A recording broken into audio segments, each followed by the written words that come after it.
Good morning, Bill. Hello, man of many names. Man of many names. John Small Mountain, leaving bad DMs pouting. and certain days, John Canyon.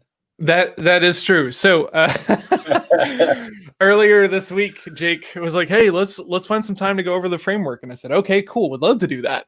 And so, being the hilariously funny guy that I am, I decided to fill out my name as John Canyon, as opposed to John Small Mountain.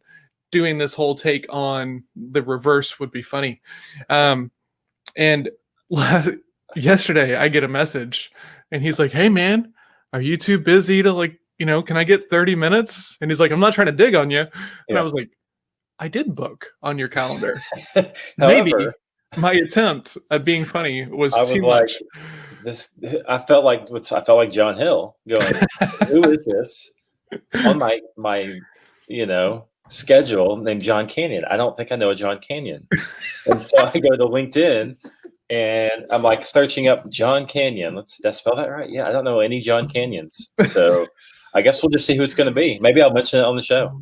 I mean, don't Alec actually look at the invite and see like my Small Mountain email address or anything. No, I just glanced. Yeah, that would be. Yeah, it makes way more sense to go looking for a fellow on LinkedIn than to be actually pull up the domain behind the email address. Yeah. Nobody's perfect, dude. Yeah, I was laughing so hard. I was like, overview, so I don't even think to look sometimes. I know. I was like, do I tell him? Do I not tell him? Because he moved the appointment too. I scheduled it for 1, and then it was rescheduled for 1:30. Yeah, I was like, okay, this guy doesn't even know who is scheduling on his calendar, and it's just like, you know what? I need this time. I'm just gonna move this. Yep. I was like, wow. Assume that's sale. Yep. Well, I'm actually having lunch with Mike Carroll today.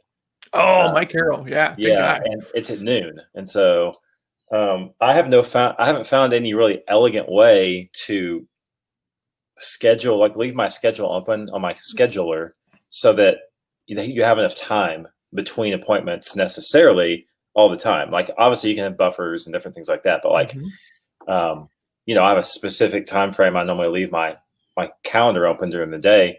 But I book a lunch, and I don't think to go change my availability on the calendar to another 30 minutes just because I book a lunch or something like that. So I haven't really found a great way to always handle the auto booking. There's almost always one a month where I'm like, that's cutting it tight, Yeah. So that's fair. Yeah. When you just deliver everything over Zoom, then you don't have to worry about that anymore. It's true. Okay. This is crazy. Hold on a second. I yesterday was on Zoom from 7:45 whenever we started up until 12:30. Okay. Got off at 12:30 and then got back on at 1 and zoomed straight through essentially until 5 o'clock last night. I had about 45 minutes that I was not in a conversation with somebody yesterday. It's a lot. It was nuts. It was so nuts. But good conversations, right? The Jason Croft show, Strategy Plus Action, was freaking fun. Those guys are awesome. Yeah. His partner, Jonathan, he goes, "How come I haven't been on your show?" And I was like, "Man, we just wanted to wait until it was really good. So we just kind of ran it on Jason first." And Jason's like, "I'm right here." It was really funny. Nice. So on that show, we talked about blind spots, how you find them, talked about the course. Actually, this was my first time talking publicly about like the real estate mastermind that we're launching, Uncomputable. And because I wanted to go light a fire under all of our assets. I was like, "Hey guys, I'm just out here talking about this now. Get the freak to work," Yeah. So yeah, it was a long day yesterday. But hold on, I had a call with a guy, one of the closers on one of the teams, and then afterwards the owner sends me this Slack message, and he goes, "What are you teaching my guys? These guys are amped after they talk to you." He goes, what are you feeding these guys? Wow, man, We're what getting are some you meat feeding these over guys? there. Just amazing awesomeness, right?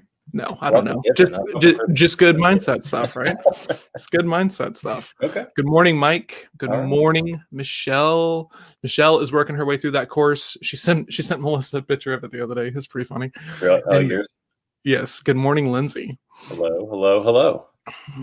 Oh, Man, it was a crazy day. I did some networking with another person from like Noah Kagan's Slack group, and legit, dude, legit human, right? Up in Michigan, like doing video stuff, and just awesome people in that group. I'm super excited to be on there. I was just say I can't imagine that you won't have really good meetings from that, Oh particular man, group for weeks to come.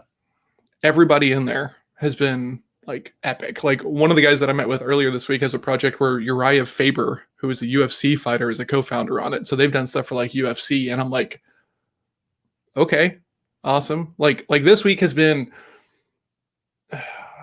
amazingly stressful because of the calendar, but the stress has been like worth it because the conversations I've had have been epic, like epic. And I got to go on my walk this morning because it was not just ridiculously cold, and I got to like have my and man, it was crazy. I got up and I was like, Friday, let's go. Like, blah, blah, blah, everything else. And then I get outside and I'm doing my walk and I'm listening to some music, and I'm just like, I'm borderline skipping by the end of this thing. It was crazy. Came back in, did my journaling, and now I'm fired up. Let's go. Well, your name changed. It was you woke up John Canyon, like all down in the ruts. That's true. And That's then true. now you're back to the small mountain. That's right. I'm leaving bad DMs spouting. That's right. Done. It's already over.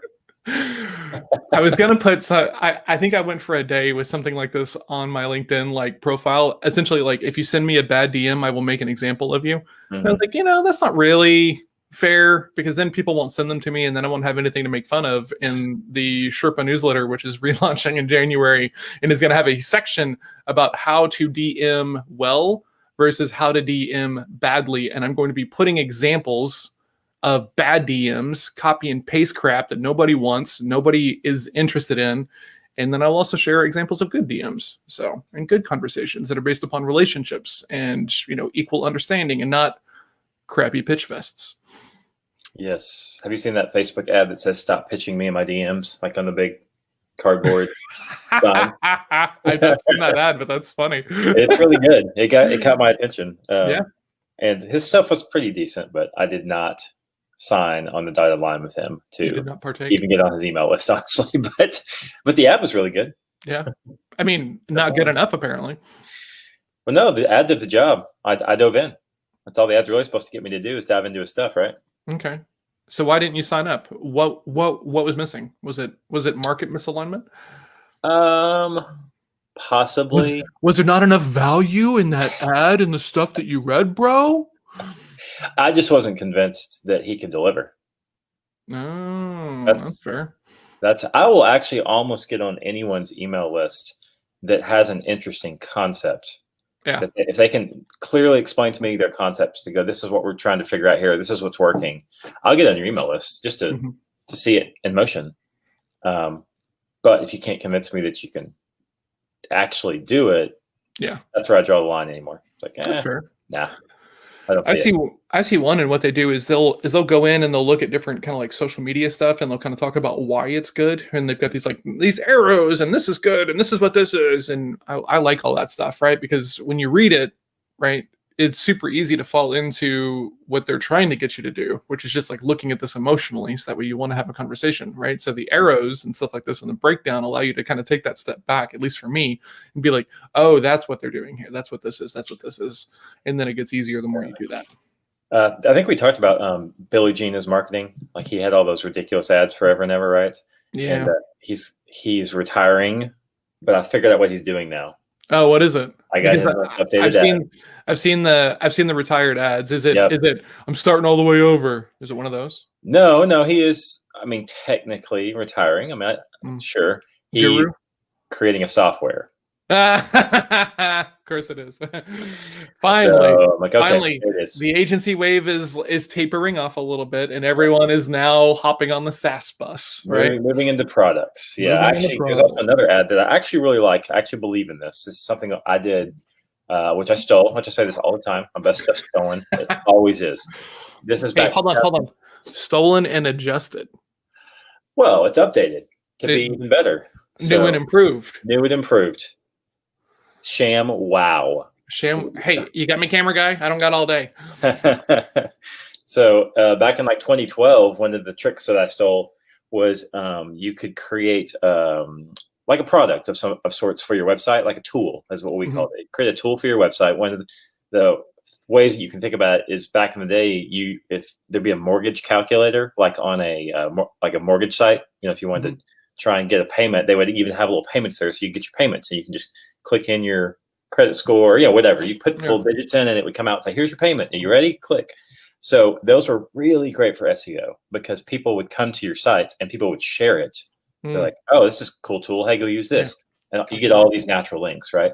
Well, now I'm seeing ads on Facebook, and I've seen them for a year now, probably. But stop using lead generators. Start using pocket products, and it's a branded.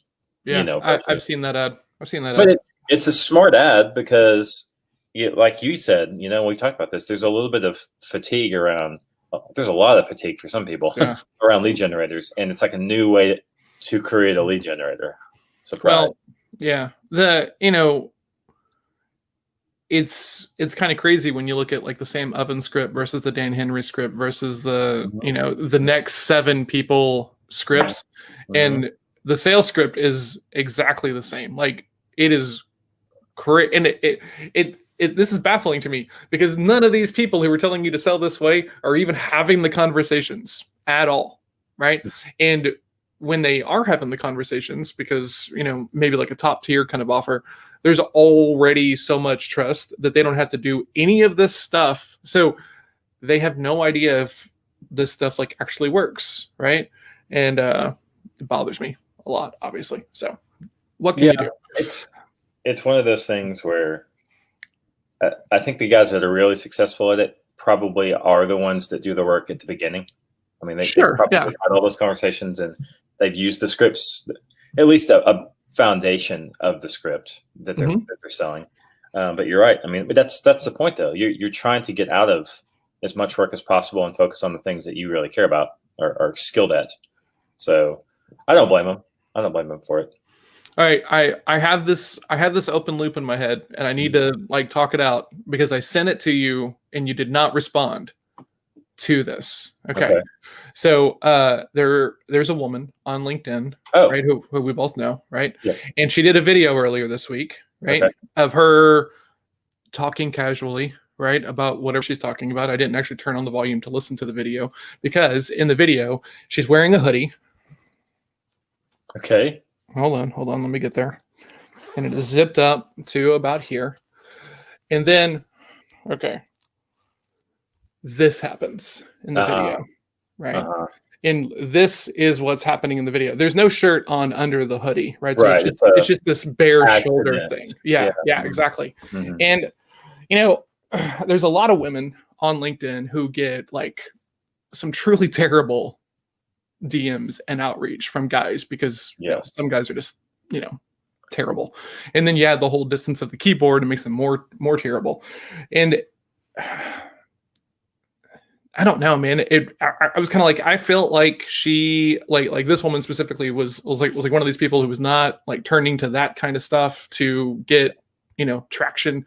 And then I saw that and I was just kind of like, I lost a little bit there. I know. I have a friend, and I've said this behind closed doors and in public to her, so I don't think she'd care. But it's Katie Wallace, and she has a similar approach. Sometimes she just does. That's what I'm talking about, actually. Oh, is it? Yeah, it is. Yeah, and I was like, "Why are you doing this?" I just don't get it. I was like, "You don't. You're smart. You have really great ideas. You're really engaging on camera. Like, what the heck? Why do you even do this?" And she's like, She won't answer. Like she won't give me a straight answer. So, and I'm a huge fan of hers.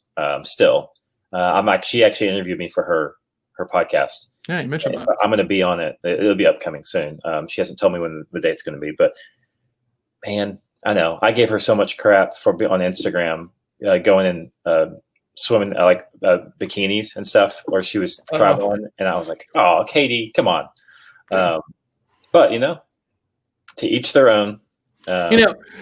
So if it is natural, right, and like you, right, then that's one thing.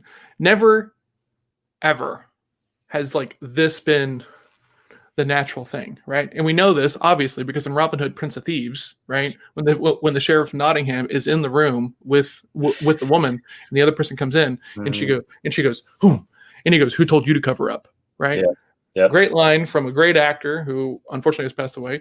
But it's well, when it does happen, that's what happens. It falls and then it gets picked back up because it's like, oh, that was natural. Like, whoops, let's fix it. Yes, absolutely. Yeah. But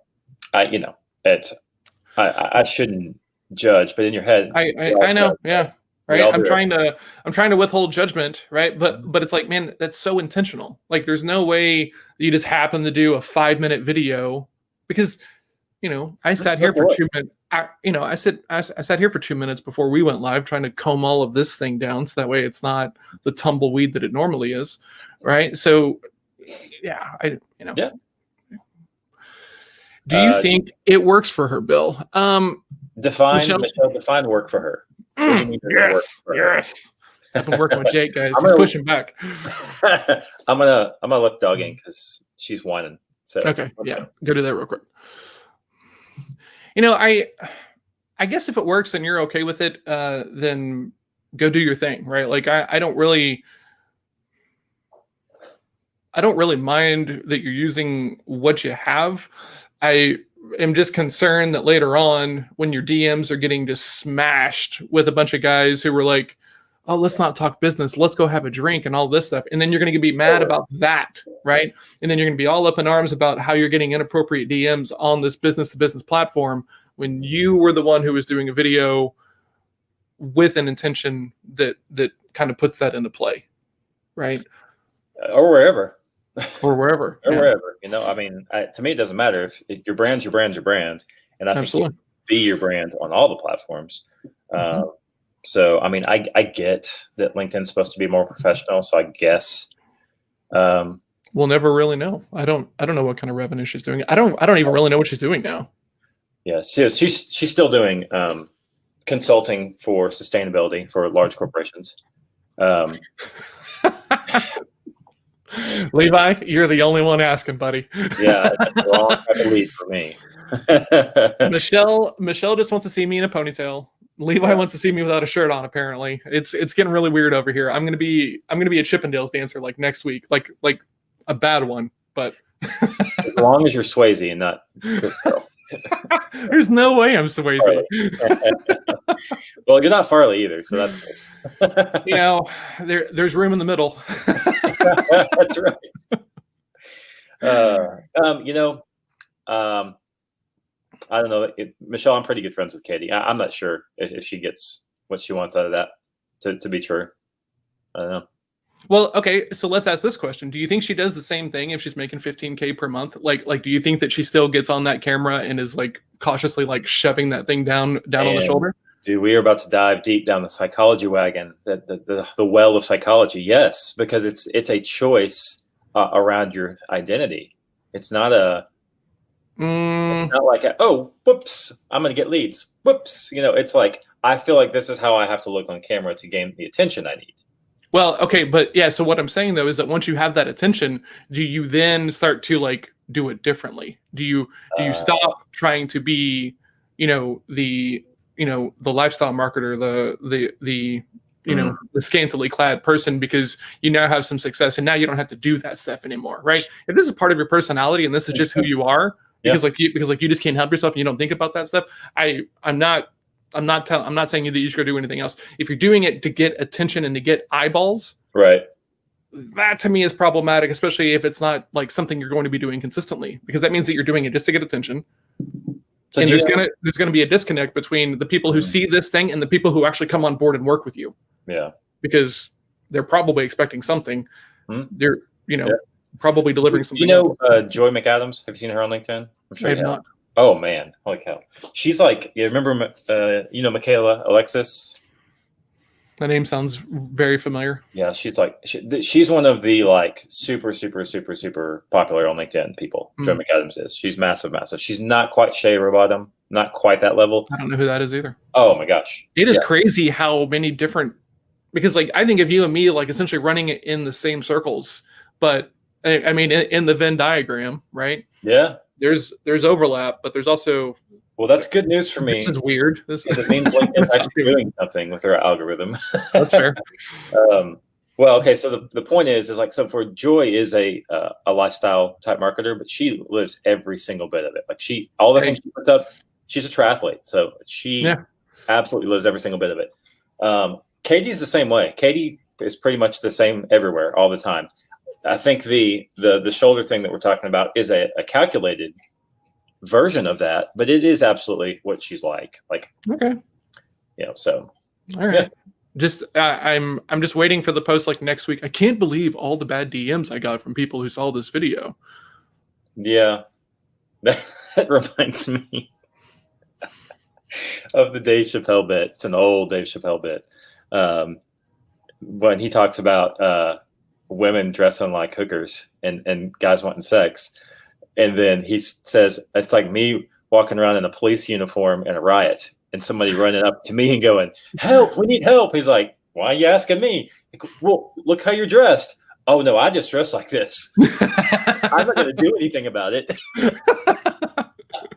It's one of my favorite Chappelle bits of all time, and I've just murdered it. But Mernon.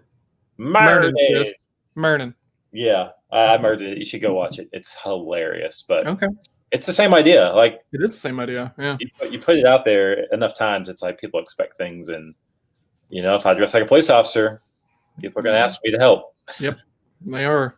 Yep.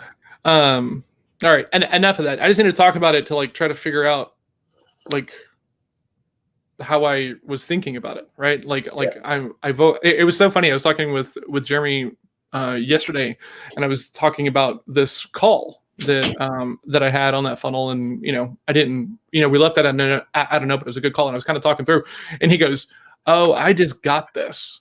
And I said, "You just got what?" And he was like, "I just got the fact that you have to talk through this as part of your process." And I'm like, yeah. How long have we been working together? And you're just now figuring that this is bizarre, man. I'm doing a really bad job then. Yeah. So, yep, for sure. Yeah. I thought you were actually going to be talking about the woman that you met that, does similar type things that I do, like the executive coaching that you were. Oh yeah. You mentioned her on the air too. I did mention her. Yeah. Yeah, which I'm totally down having her on the air. We're talking about maybe working together, actually. So, yeah. Which would be cool. Yeah. I'll talk more about that later on. I'm not ready to talk about it yet. Okay. Cool. What? Well, let's cap yesterday. So you had a monster day yesterday of monster day of networking. All over Zoom. I got to know from a guy. I think I mentioned yesterday that a guy was going to join Sales Practice Lab, right? Okay. And so we had Sales Practice Lab yesterday. Really good, man. I think I was on fire yesterday. Like, I mean, everybody was kind of coming out of sessions and being kind of worked up and ramped up, and so that's awesome. So this guy Amit had been coming to Sales Practice Lab on like a free trial, because I offer a trial because you kind of have to get your feet wet. And then we hopped on a call, and he was like, "Yeah, man, I want this." It's like, okay, cool. Brand new agency, has not had any conversations yet. His partner was going to handle all the sales conversations, and they just recently decided that maybe 2 people should be doing this. So he's never had a sales call, and so he thought it was $300 one time to come into Sales Lab. Okay. And so he was like, yes. And I was like, okay, cool. So we had the call, we do his goal setting. And then I'm like, hey, I just moved this over. Can I watch you go through the sign up process? I just want to make sure that it works everything correctly. He's like, yeah, sure. So he gets there and he's looking at it and he's like, oh, this is $300 a month. And I'm like, well, $297, sir. There's value here. So, and he was just like, oh yeah, I don't think I can do this yet. And I was like, okay. But it seemed like you were okay with a $300 one time. Mhm. And he's like, well, I wasn't even sure about that. And I was like, okay, so you weren't sure about $300 one time, and we're trying to have a conversation about $300 a month. And he was like, yeah. And he was like, man, this is my fault. I wasted your time. I'm so sorry. And I was like, you didn't, right? I mean, there's something here, right? So I appreciate the time. If you want to talk about it in the future, and we're going to talk again in January about it, because he's hoping to see some movement with his prospecting and stuff like that before then. So got some no's this week. It happens. So I'm curious what, obviously he's got a brand new agency, so money can be tight. That's totally get that. But it's interesting when you're selling a process that, and I hate when people tell me this, right? But I'm here telling you this. It's like, this will make you money. So why wouldn't you give me a little bit of money to make you some more money? Even though I get it, you know, especially if you're conservative with your money, you don't want to just throw it out there. What did you get to the bottom of? Was it truly, I don't have the money today? So they have 2 clients. They're not making money yet, and they just invested in like a prospecting service to kind of generate leads for them. So they're putting their money into the leads. Yep. Okay. Yep. Well, you got to have leads first. So before you have sales calls. No, right? Like there's lots of ways of getting into very early phone calls with people and having conversations to make sure that like there's market alignment and value behind your offer and all of this stuff, and it's the right offer for your market before you go, you know, crazy and spin up a like prospecting. I meant if you're spending for leads. Oh, yes. Yeah. Okay. If you've already got money invested in leads, then you got to commit to that. You're right. Yeah, because that's what cold outreach is. And you go out and find and talk, right? I'm just going to take the hoodie all the way off. All right, man. One step closer, Levi. So I have these, Roosevelt shirts. Don't know who they are. It's a brand around the Roosevelt family. Do bold or dare bold things. It's like the quote for their company. And they have one of those shirts. See, so like I already have, I'm like one down. I'm on closer than John. Yeah. But they have those high buttons. They do have a high button here. And so like I always undo the first one, but they sit so nice that it kind of sits like it's closed. But anyway, I don't know why I thought about that. Well, it's funny because I actually donated a shirt this week because the same problem, right? And what's funny is like this is the very first Seinfeld episode, right? That's a weird button, right? Yep. And it's like and the last line as well. And the last line as well. Hey, do you think the shirt has an odd button? And so buttoning it up to here, you know, the top button, Melissa was like, no, don't do that. And then I unbuttoned it and she's like, whoa, you look like Tom Selleck. And I was like, no, not doing this. So it is now in the donate pile. Depending on where I'm going, I actually like the Poindexter look.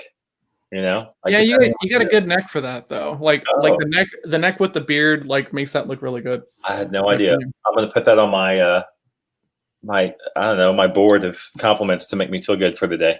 Now here's the deal. Don't do it just when you're on video, right? You need to be doing it when you're not on video, so that way you're living it. Oh, I do. There's very little apologies from Jake about Jake. Because that's what these do in life. We just, I'm gonna be careful what I say next. We're out there. Did you say that's what D's do? Is that what you said? Yeah. I do not. In my vision of you, you are not D first. You are I first. All the tests though, I'm D first. It's like a 55, 60, 40.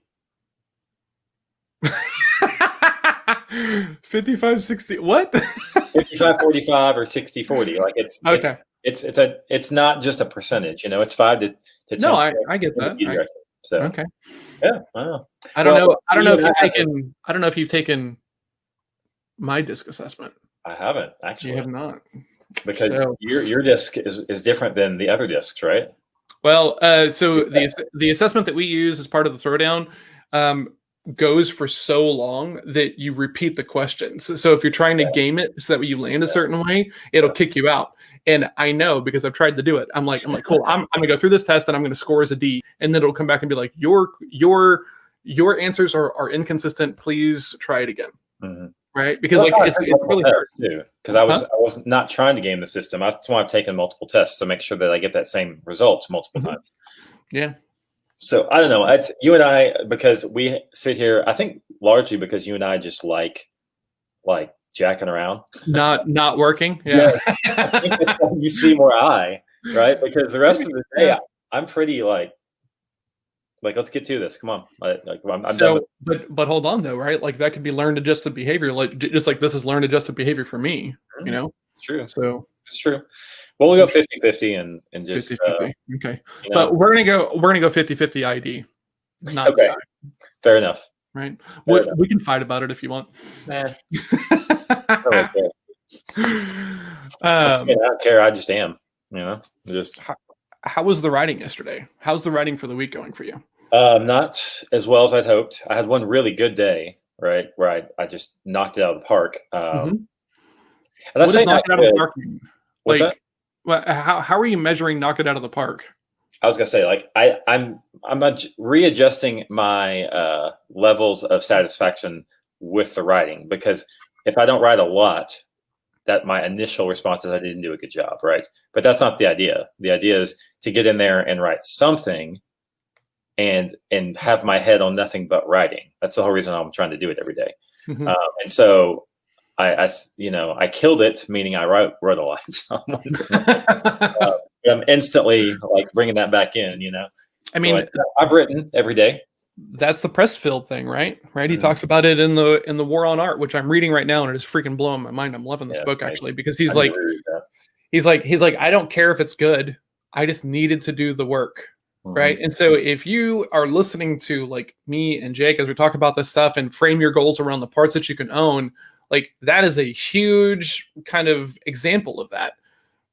When you're creating, it's not to make sure that it is fantastic. It's to get it out of your head and into something else. Right. And then you can go through a process of like editing and polishing and doing all of this stuff and everything. But we, especially as entrepreneurs, are so scared of like making a mistake or putting ourselves too out there, being too vulnerable. I got a DM last night from a good friend, and she's struggling a little bit. And right now she has COVID, right? So she kind of scaled her business back a little bit because of the COVID. And now she's feeling the stress of the bite of scaling the business back a little bit. And she's exhausted from being sick and everything else. And she's like, I don't even feel like I can tell anybody because it might jeopardize my name around what I do. And she's local here, right? She's local in DFW. And I'm like, oh, man, this is crazy, because there's a whole other world of like really great people who would not judge you or not like look down upon you for like having some struggle. But I can really see that she has an in-person business, right? So it's not, bless you. It's not online. It's not, she doesn't have the same reach that I do or you do. And so I can see being a lot more concerned about that, because her market is not here. It is here. Right. And I'm like, I get it, and I told her, I said, look, I've written a book this year. I've written a course this year. I write on average 15 to 20,000 words a week. And I can't seem to write the blog post talking about like my struggles over like COVID, as far as like financially. Like I've written all of this other stuff. Can't really seem to sit down and like write this. So I'm like, sometimes it's just, I'm just not there yet. So that's okay. Yeah. And I think that's one of the things that, the military teaches you, is that continued activity over and over in an area will eventually produce the results that you want. It's like when you're trying to create this thing, the only thing that happens, like my grandparents on both sides were military. And my granddad used to always tell me that the best thing that the Army does is processes. Like all the other stuff that you see and hear and whatever, that's great. He said, but that's all output. He said processes is what they do well. SOPs. That's right. That's right. Yep. In the military, your process is called an SOP, standard operating procedure, right? And in a lot of tech stuff, it's called an SLA, a service level agreement, right? And essentially, it's just setting expectations about like what is going to be. I mean, it's a document defining the expectations, the outputs, the inputs, everything necessary and stuff like that, so everybody's on the same page. If you're a consultant or a coach or an agency owner and stuff like this is probably what you're missing in your business, because your view of what you're doing for your clients is not necessarily going to be their view of what you're doing for them. And that mystification there in the middle is where all the struggle is for everybody on the planet, right? Scope creep, right? Changes, bad relationships, all of this stuff is because there is not alignment on both sides of that table about what the working relationship needs and should look like. And unfortunately, a lot of salespeople are totally willing to enable this because they overpromise. Oh yeah, we're totally going to do this. You're going to love this once you see it, right? But creatives also do this because their ego state is tied so much to like the work that they do. So if you're a graphic designer or like a logo person, you're getting heat, right? How much is this going to cost? What kind of changes do I get? And it's so easy to just be like, hey, you're going to like the first one. Mm-hmm. That's nonsense. And you know that after you work with the first client who wants 17 changes on the first round of edits.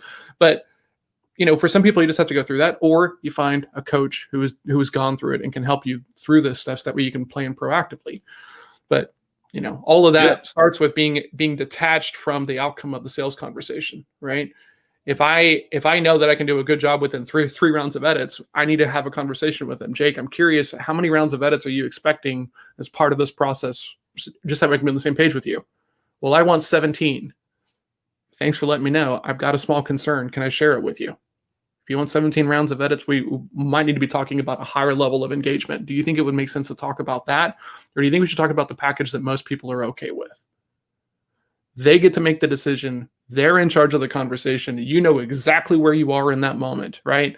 Because if this person wants more from you, you should be charging more of the work, right? So in that moment, you guys are on the same level of that conversation, trying to figure this thing out together. No one's pitching the other person. It's, hey, I can do it this way. Might cost more. Are you sure you want to go that way? And it's like, take that step off the line, right? Step back and look at this from like this detached point of view, so that way you can have that conversation and be looking for this stuff. Because Jeff's favorite line, and it is now mine, I'm put on t-shirt: everybody forgets everything. Your clients have already forgotten about the rules and the standards and the expectations of this stuff. So it is on you to continuously like reinforce that stuff. Hey, we've talked about this. Hey, we've talked about this. Hey, we've talked about this. What happens now? What happens now? What happens now? All of this stuff. So that way you can move through this thing without the pressure of trying to make a bunch of guesses and assumptions on behalf of your client. Yeah. And internally, it works the same way. I've probably managed 10 different PPC people, and the two best ones right off the top of my head, I absolutely, the biggest difference is they had processes documented for their own work, that every day they went down a checklist and did the work on PPC platforms and campaigns. And they always ran circles around everybody else, because everyone else was relying on, oh, well, this is how I did it last week. And but I love that shirt. We need to add that to the shirt list. Everyone forgets everything, and we can put that name on it as a quote. But like, it's so true. And it's one of the things we talk about when we're coaching people through communication, is that you have to repeat things that matter, because everyone forgets, period. And you hear it over and over, and like you have to hear something 7 to 8 times before it sinks in, blah, blah, blah, blah, blah. That's just science of the brain. That's not like some snarky comment from a marketer, One of the people I work with in coach, they have some things that they like in their day, right? As far as like scheduling, and they have kids and they have to go do some of that stuff. And the person that they work with sometimes forgets about that stuff, because they're just a very high D, right? Task driven, right? So they just move quickly and close loops, and the guy's been successful. And so this person is like, man, I keep having to go back and reinforce these agreements. Like, is this normal? And it's like, yeah, agreements are always more important to one person than the other. So the person that they're important to, it's up to them to keep reinforcing that stuff. Like, I have to tell Alice every day to go clean her room, go clean your room, go clean your room, go clean your room. That's on me as the parent, right? And we can wish it wasn't this way, that we could just make an agreement once and then everything is fine. But like, that's just not how it works, right? In Fight Club, there's that line that's like, on a long enough timeline, everybody becomes the bad guy or the villain. Oh, yeah. That's the same thing, right? You've got this great lead gen post over here, and they're all ramped up, and then over here they're like, "What am I paying for you again for? Like what did I get this month?" Long timelines are hard to like enforce and keep balance, for sure. I really feel like that's one of the biggest lessons that has sunk in for me from following James Clear forever, is he really is part of that 1% everyday club. He doesn't say it that way. That's more of a Jocko type phrase, but like, he really, really does such a good job of illustrating how little changes and falling in love with the process and mastery will change, completely change your life. And that's the gong that he bangs all the time. It's this is not sexy. This is not something that you will sign up for if I were trying to sell it to you. It's what works. Yeah. And so you have to, that's why I put his stuff in front of me so often, is I have to be reminded over and over that it's a daily, hourly process to improve. So last night went to go get some fast food because I worked pretty late and we didn't have eggs for the thing that we were going to make. And so Melissa came with me and we're driving through, we get the food, we come home, and it was weird because of all of this stuff that I've been doing, right? Like the stoicism and the reading and the meditating and the journaling and everything else.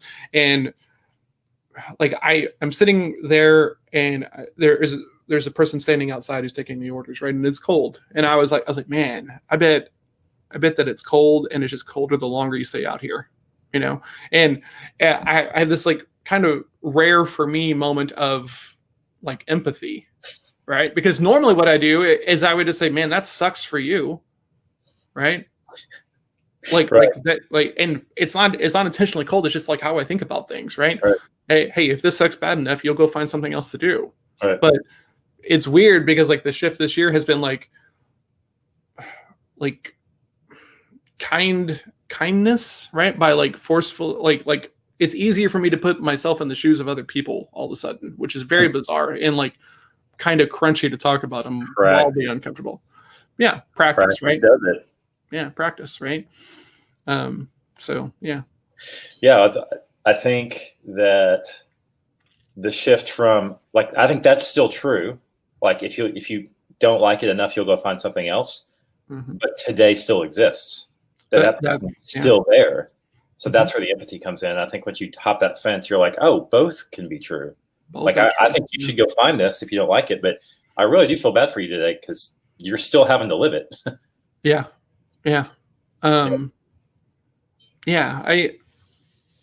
That's really interesting because like, and then this morning on the walk, and I was thinking about like this like concept of surrender, right? Because it's kind of been, when I think about it the right way, like this concept has been in like so many things that I have been like really into, right? In Kung Fu, you got to surrender to the idea that you're going to get hit, right? It's not a Kung Fu movie where you're this like flawless master who's just going to be like, ha, ha, ha, ha, and you're never going to get hit. Like you're going to get hit. Yeah. Yeah. Yeah. You're going to get hit. It's going to happen. And if one hit is going to be enough, that's going to like knock you out of your system and out of your process, you don't know it well enough. Right. So what do? You ramp up the training so that way you can get hit and still do it. And then you make it more complex because you had another person. Right. So that's the Kung Fu metaphor. Right. And then in poker, right, you got to be able to surrender to the fact that like once the money goes in and the cards are flipped over, the rest of the hand plays itself out and there is no decision making at all. That is just luck. So why would you get mad if you got your money in good? Why? Right. And I struggle with this, right? Because I'm like, make it, because like I don't like being wrong. And for a long time I framed any pot I lost as me being incorrect. And like that's not true. Right. So it's a small wonder that whenever I was playing a lot of cards back then and stuff like this, and it was my full-time effort, I was breaking mice and stuff like this because of just, kind of rage, because it was way too tied to my livelihood. And, while I made money, it wasn't like I was, crushing 6-figure, tournaments or anything, but, I probably made 70K in the 9 months that I was playing poker. Right. So like I paid my bills and did all that stuff. We had no kid. We were in an apartment. So we were living okay. Not like super lavish. Well, it was funny. Last night I was watching Bad Beats from Poker Stars on YouTube, and I was watching Bad Quad Beats. Oh, gross. Oh my gosh. And this one hand, and I'll just lay out for people who don't know poker, right? So quads is one of like basically the best hands. It's very, very high percentage. You're not going to lose to too many hands. And so, and it was where people would have pairs to start the hands. Like say the worst one that I saw, or the best one, depending on how you look at it, was guy had a pair of kings, and then the other guy had a pair of aces, right? And on the flop, they got two more kings, king, and like a whatever, a 10 and a 6, something like that, right? So the guy So they start going, they're walking through this hand, right? Well, then the next card, another king comes out. So the guy has quad kings, and the other guy thinks he has a full house somehow. I think it's aces over kings or something like that. So the guy has aces over kings and thinks he is won. Like he is like, this is my hand. But the other guy has quad kings. And so he bets like his whole $4 million, and the other guy bets like matches and whatever. And the whole hand ends up being about $8 million worth in one pot, which is insane, right? And then the cards come out, and this is why this is relevant right now. Of course, the guy just goes white, and he's just like, like this. But then he turns around and he shakes the guy's hand and smiles real big and just kind of shaking his head because he knew, right, that it could happen. And this was just a bad beat. It wasn't. Yeah. You'll see some guys just get pissed. On the poker tour, like on Poker Stars. Throw stuff, like. So I love that this guy, granted, he won $750K because I think he got second place and the other guy got first and won the whatever. But like he knew it could happen. And after the moment of just like shock, it was like, okay.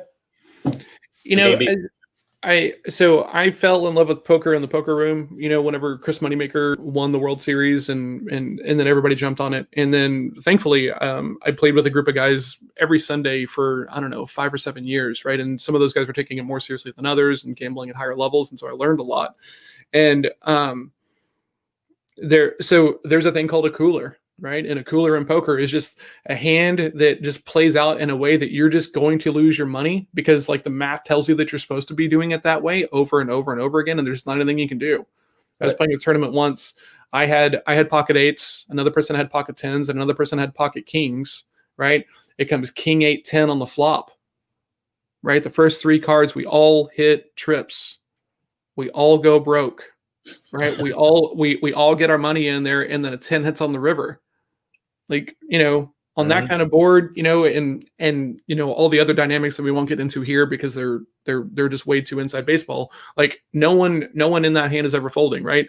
Me calling with the 8s makes sense. The guy with the 10s makes sense. The guy with the kings makes sense. The guy with the kings can't have any control over what happens after the money goes in there. So when that 10 hits, sorry, right?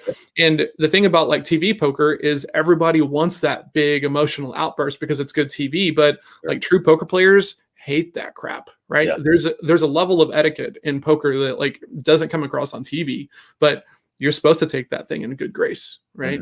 There was I was at WinStar once and this guy lost with aces and it's like 3:00 in the morning and he's drunk and he stands up and he's like, God, and he's cussing up a storm and he's losing his mind and he just flicks the cards at the table and one of them hits me. And so I'm sitting there and like, I'm about even, which is kind of frustrating for how long I'd been there. And I was like, hey man, like just relax a little bit. It's super late, right? It was, sorry you lost, but this stuff happens, and he was like, and he just turned on me and just started like cussing me up. And I was like, man, might be time for a break. And he was just like, what? You don't know. And I'm just like, man, okay, that's totally fine. He's like, you want to go outside? And by now I'm kind of ramped up and I'm like, we can go outside if you want. And I'm a regular at the casino, right? This dealer knows me. Some of the security people know me. And so this guy is all of like 5'8". And I do the thing that I normally have to do where I stand up and most people wilt a little bit just because I'm tall, right? It's not because I'm like, badass or anything. It's just when a taller person than you stands up, it's like what happens in the movies. So this guy's 5'7", 5'8". I stand up and I'm like, do you want to go outside? And the guy was like, well, but now he's committed. And he was like, yeah, let's go. And by that point, the security guard is over there, right? And the security guards in the casinos have guns, right? And and then the security guard, he sits him down and he looks at me. He's like, would you stop causing trouble? And I'm like, he knows me, right? So it's friendly. But yeah, man, it's a very emotionally driven hobby in game, but it's also viewed by a lot of people that if you're getting that emotional, you shouldn't be playing in the first place, which is weird. So yeah, and it goes back to some of the things you talk about, like anytime there's money involved, especially any sort of amounts like that, people's emotions are going to flare up. It's just how do you handle it, right? Absolutely. But that's like you're saying, when you're professional, you handle the emotions. Yeah, so. Act like you've been here before, right? Yep. The guy named Phil Phil Carpenter is the first guy that I ever heard say that. We're playing in an underground room here, and this dude is dressed like electric cowboy, man. Like the suit and the hat and the bolo tie. Like, man, dude is just killing it. Yep. And he's like 80 if he's a day. He's a husk, right? At this point, he's just kind of like older guy. And the guy's like going crazy, and he's like, man, I act like you've been here before. Yeah. And I was like, oh, damn. Feels about to get knocked out. Especially coming from that guy. Yeah. All the flair. That's awesome. It was pretty funny. But, all of that stuff, I think, like, kind of prepares me better for, like, being okay with the no. Well, it doesn't have to be, but when you're mindful about it and you're thoughtful, right? Like a bit of stoic detachment is super important in all of these other things. So I think it was just a little bit easier for me to cultivate and, like, be okay with in sales. So what's the line, would you say, between stoic detachment and self-confidence? You see what I'm saying there on the no? Because, like, I don't strive for stoic detachment like you do, but, like, I have a similar feeling of, like, I did a good job. I presented the facts. We had a good conversation. I listened well. I feel confident in my work and my ability.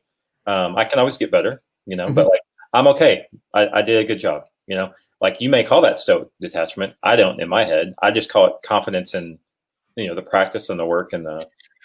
So for me, the stoic detachment comes into place whenever, I get really excited about the concept of helping people, right? Mm-hmm. If you come to me and you're like, John, can you show me a little bit about anything, right? and if it's anything that I've done any kind of, like, reading on and stuff like this, I can give you some talking points. I can give you some jumping off points, or I can give you a whole lot of information. And I freaking love that, right? So for me, the stoic detachment is, like, I know that I can help a lot of people. I know that I've got like a lot of good information, and much like you, some of it has just been I've learned and picked up along the way, and I've used it and it was helpful. Okay, great. You should be doing this as well.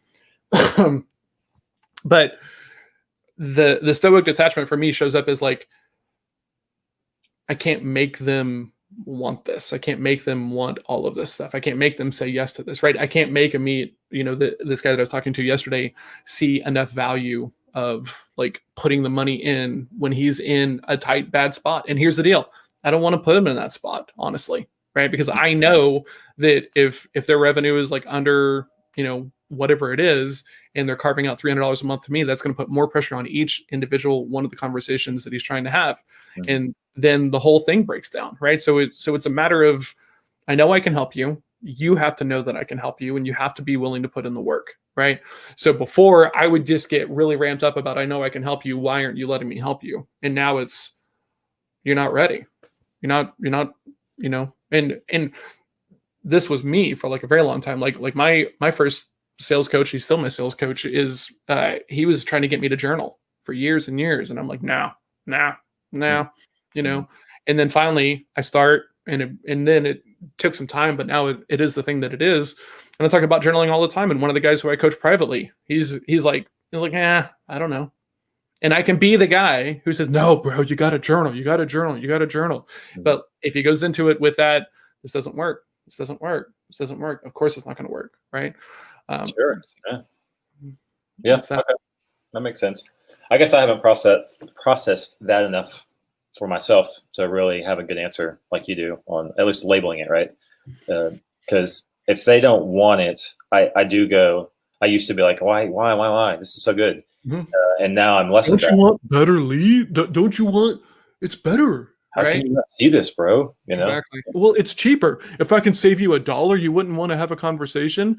Well, the next guy who comes along and says that same line is also going to get a conversation. You ready to lose your business? Right. Well, no. Eventually, it becomes about no. The next guy's going to say that too. Mm-hmm. Right. Yeah. And so these guys like Billy Jean, who were like, just do it for free, like just give them some, and then later on they'll pay you. If you did it free before, why do you want money now? Or, well, I'd like to see a little bit more from you before we commit to that. I'd like to see a little bit more from you, and then you're so invested because this is part of your sales process. And now you can't even, like, think about letting this guy go because you gave them free work. And now you're in the hole for the free work. And then you get strung out. Yeah. That's where automation kind of made it weird and tricky because now you can give away free work and not have to invest time just once, right? So but all the more reason. Why am I going to pay you for the thing that you did for free last time? Well, that's hopefully what you're doing is you're giving away something free that you don't do. Like I'm not right now. I'm not giving away things for free that I get paid for. I'm giving away free things that I give away free. If you want my paid work, it's my paid work. It's different. That's kind of the way that I think about it, right? Yeah. Like I used to do it.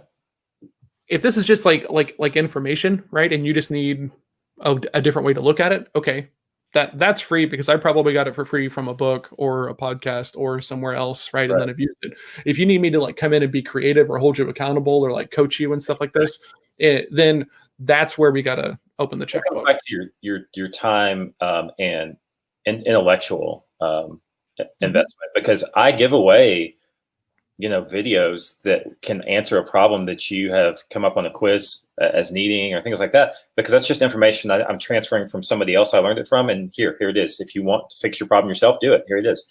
But if you want me to help you fix your problem, then you have to pay. Yeah, a link is free. My help is not, unfortunately, right? Because then you actually have to put in some time to figure out circumstances, context, budgets, different things like that. Yeah, absolutely. Yep. Man, all right. What do you got today? Yeah, today I've got several things actually. It's gonna be a pretty busy Friday. I've got John Canyon, this guy on my. I just can't figure it out. I'm gonna go into this call hoping for the best, and so that'll be fun. Mr. Canyon. What are you guys gonna talk about? About his last name. Do you guys have an objective for that call? He didn't give me anything, so I'm thinking about canceling it, really, because I have no idea what I'm walking into. That's fair. That's fair, right? You can do that. Hoping he would just bail. Like, let me push this 30 minutes and watch them scatter. That's right. I'm hard to get to. That's fair. That's fair. I'm very particular about the meetings I take. Yeah, I've got some writing today. We're doing some social media setup for our giveaway in January, which I'll talk about. And then I've got a couple calls. Like I said, I got lunch with Michael Carroll. Yeah. And then that's it. Did I introduce you to Michael Carroll or did Brandon King? Okay. You did. Cool. I like. And we did coffee gosh, I feel like it's been 6-8 months probably. It was a while back. Was he already with the new brokerage when y'all met last time? I can't remember because we mostly talked about his tax business. Oh, that's right. Yeah. So, he mentioned the other stuff, but yeah. Well, Okay. yeah. I have a gap immediately after this. I'm going to do my writing. I need to write 2,000 words today to make good on my weekly goal of 5,000 words. So that'll be today. I'm coaching a e-com agency team at 10. Coaching final expense insurance person at 11:30. I have a coffee with a guy who has a SaaS product in like the lead gen, lead creation, list creation space, and he wants me to take a look at that with him. So I'll take a look at that. Then I've got this weird growth thing with this guy named the Jake Jordan, and then after that is blocking and tackling. So from 3 to 5, I'll be blocking and tackling. Got it. Well, I'm gonna try and get out by 4 today. Be my goal. See now I'm like, well, I want to be done at 4. Let's see if I can be done at 4 today. I mean, what's the name of the theory? You're always way better at this than me. Like the one where the Pareto's law. No, Pareto is the 80-20. I forget which one is the work expands to fill the time allotted. Yes. It's that one. Mm-hmm. That one. I'm going hard on that one next year. Going hard. Go hard on it. Like 5 to 6 hours a day. That's it. Oh, okay. We have much to discuss. 2021. Yeah. Yeah. Okay. All right. Well, thank you, Chris Rivera. Thank you, Levi Oliver. Thank you, Michelle Stifler. Thank you, Lindsay Burton Pfeiffer. Okay, Pfeiffer. Thank you, Mike Tao. It is great to see everybody. Michelle Stifler. I think I already said that, but just want to make sure. You guys are awesome. Thanks for hanging out with us. And Jake, have a great day, man. I will talk to you at 1:30. Sounds good. Yes. Have a great day, everybody. Cheers. See y'all.